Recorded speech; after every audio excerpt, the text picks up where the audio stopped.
Hello, this is Andrew Thake, Divisional Director for Resourcing Tomorrow. Delighted to be joined today by Allison George, who's on the Research and Policy Committee of Women in Mining UK. Delighted that you're here today, Allison. Hello, Andrew. Yes, so I am Allison George, the co-chair of the Policy and Research Committee, and really pleased to be interviewed by Resourcing Tomorrow, and very excited about the conference that's coming up 2nd to 4th December. Well, we've lined up a couple of questions to ask you, and the first one is about your work at Women in Mining UK. Can you share examples of successful initiatives or partnerships Women UK have led that have created measurable changes for women in mining, including the outcome of these initiatives from your own perspective? Yeah, that's a really good question. I think it's important to set the context with that. So Women UK has been going for 19 years. Next year will be its 20th year. That's 2026. And also, it was set up really to, give that network to women that were in the industry. If we look at some of the figures, so approximately 15% of women are in the mining sector, according to a McKinsey study. And in the UK, that's between, I think, 15 to 18%. And when you get down to artisanal and small scale mining, which is obviously different from large scale mining by the nature of the way in which you mine, that figure increases to approximately 50% because there are women actually on site extracting minerals. So with some of these figures set in mind, there are some gaps that we see in terms of women in the industry, but also their experience of the industry. So if I think about the UK context, we have for women in mining UK scholarships, which I'm really excited about, and internships. And these initiatives enable women to be placed in different mining companies or metals companies, and that placement on year happens, and approximately 50% secure full-time employment.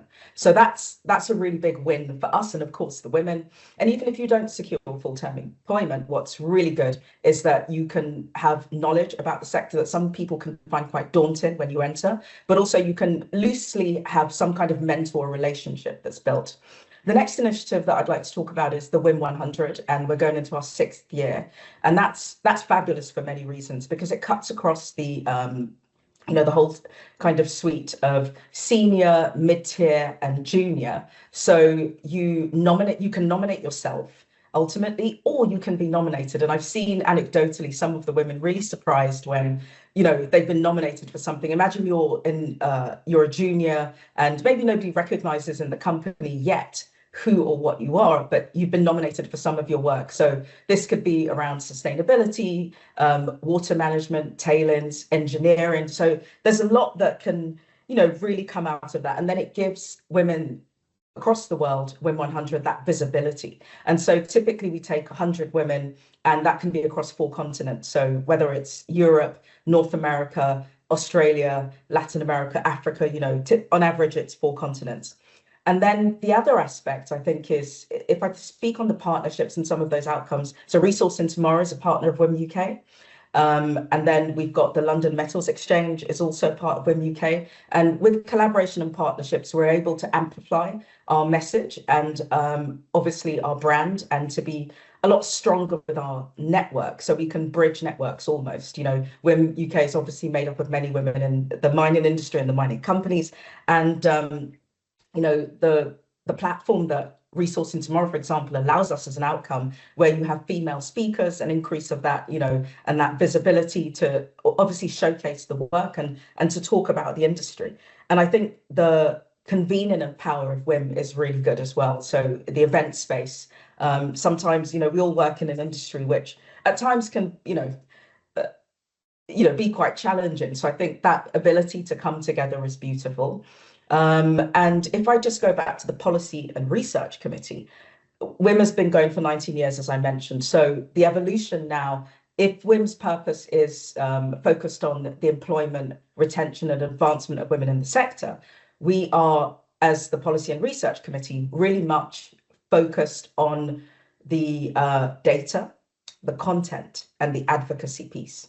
So I mentioned some statistics at the beginning of the interview, but we see that there's areas that we can scale in. We had a launch in the second quarter of 2025, and the women that we surveyed that were part of that, and many mining companies were part of that also, had said that approximately 25% feel that they don't have a visible role model, and 45% feel workplace culture prevents their advancement in the sector. So those types of things are the data we work with. Then we know that there's an increase of gender-based violence, and that doesn't have to be just for a woman, because gender is a lot broader than that. And if you use a gendered lens, so men also are part of that as well. So thinking about the psychological safety in the workplace at mine site level, or even in the corporate setting, what's the experience, what are the cultures, what are the behavior that prevent productivity, that prevent profit making, that slow down operations. And so if you have scared staff, you're not going to be very productive on site. And I think that for me, with the Policy and Research Committee, this will bring some of the nuance. We go in with biases.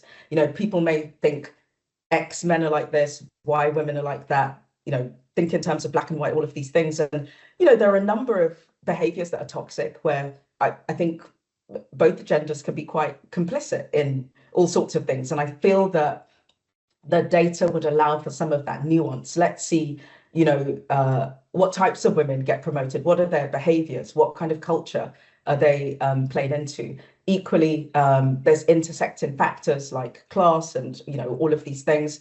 Then there's also what types of skills are required, and what helps us to retain women in the industry. If you think about the talent gap between 30 to I think 60% of major mining jurisdictions, maybe the US and the I think Australia, some of these, they don't necessarily have enrollment from engineers. So can women plug that gap, as we see? And they're not all the answer, they're part of the answer. And I think it's always good to, bring those nuances to the work of the policy and research, because we want to advocate for men as well, ultimately, in the space and the different genders. Yeah. Thank you much for the answer to that question. Completely changing tact. One of the key trends in the industry at the moment is geopolitical tension and their impact on supply chains. How is the mining industry adapting to meet the global demand for critical minerals amid rising geopolitical and supply chain tensions? Again, an excellent but quite a big question, but I'll break it into two parts. I'll speak firstly of how the mining industry, I see it adapting, and then I'll take it back to the women in mining aspect as well. So I think my personal perspective is mining is inherently geopolitical. So we do see shifts, but if we think about the history of mining, modern mining, back to the 1700s, the colonial, industrial, advancement of transparency, disclosure, workers' rights, and in particular, the social license to operate, there have always been geopolitical tensions around these things. So what's new with the shifts is that there are new alliances, and it's almost like a blank canvas. So that's really what's new. So, I mean, so being in the industry, you might think, okay, I'm technical, I don't really get involved in politics, but mining is inherently political when you think about social license to operate and obviously even permitting process. So I think the shifts that I see are, definitely around supply chain.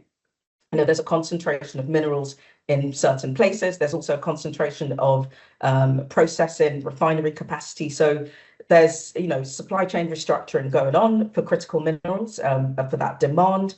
And, each week there might be a new critical mineral. Like some of us who have worked and experienced iron ore have always seen it as critical because of what it contributes to. But, it's only now maybe reaching the list.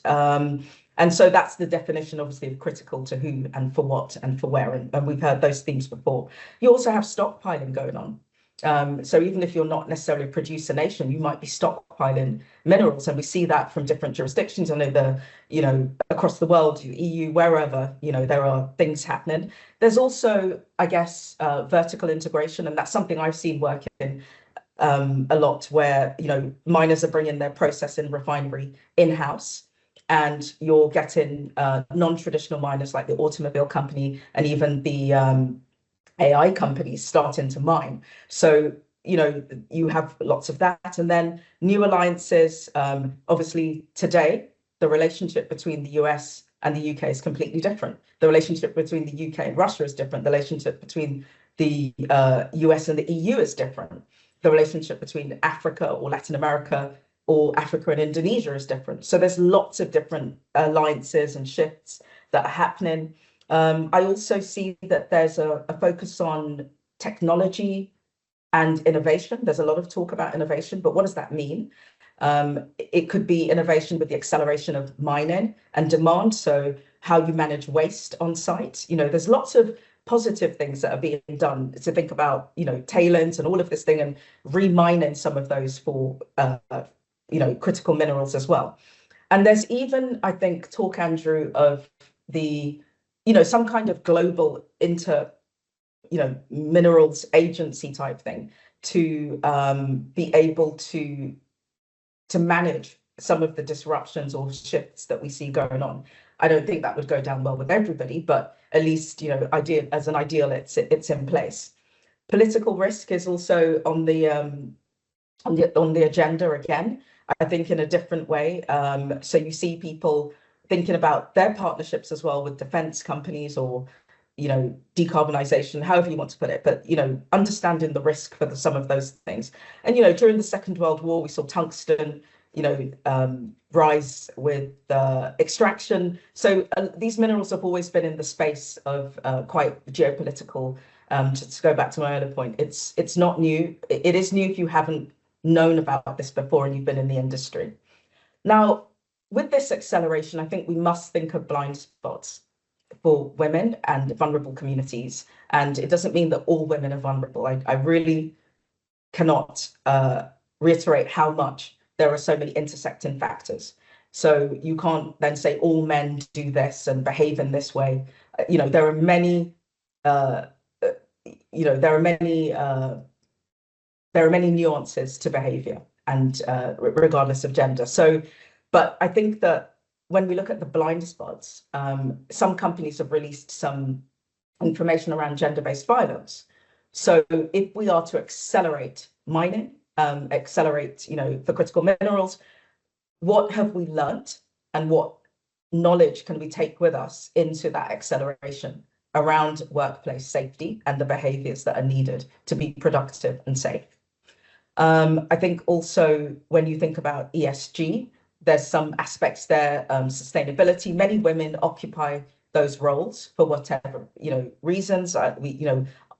Investigation will give us more information. But there are also many women involved in the human resource process. So when we talk about, you know, aspects of not seeing enough in the workplace, so there's lots of data that we can gather around those areas. And I think last but not least, there's the talent aspect that's needed for some of these new types of experiences that we have in the world, where we see the shifts with geopolitics. Who should be at the negotiating table? What kind of profile should they have? Who should be involved in sustainability and social license to operate? You know, what skills do they need to be there? Who should be involved in the permitting process? Who should be involved in the design of a mine? Who should be involved in thinking about waste management? It's not necessarily going to be the same profile, or at least maybe some enhancements. So we're not working in silos and it's more interdisciplinary. And I think those would be my points on that. At Resourcing Tomorrow, we've got over 150 students coming from 30 either places of higher education or universities. What advice would you give to a smart, driven college student about to enter the real world? And perhaps more importantly, what advice should they ignore? Okay, so I'll take it from the ignore aspect. I don't think that, I wouldn't say ignore, I'd reframe that and think about, you know, feedback is really useful, right? But the question is the motivation of the person that's, you know, given the feedback. They may be speaking of their own experience, and more often than not, your path can be quite distinct from somebody else's. It's going to be unique and have a different way to get to where it is that you need to go. So I think I wouldn't say ignore. I would look at who's given that information. So if you want to speak about baking bread, I would definitely speak to a baker. It's different if somebody who knows nothing about that gives you advice. So that's how I'd phrase that a little bit. Now, in terms of the way the world is today, it's a blank canvas. I've mentioned that before in the interview. So I think that we are in the mix of unprecedented times, at least in our living history. So I would encourage young people to lean in to problem solving for the industry. Also, not thinking that you just have to be one thing, whether it's geologist or engineer. That's what people know of mining because of the extractive element. But there are many dimensions, at operational level, at site level, at the legal and regulatory level. So there's all these different spaces that you can lean into. I think mining is a service for humanity.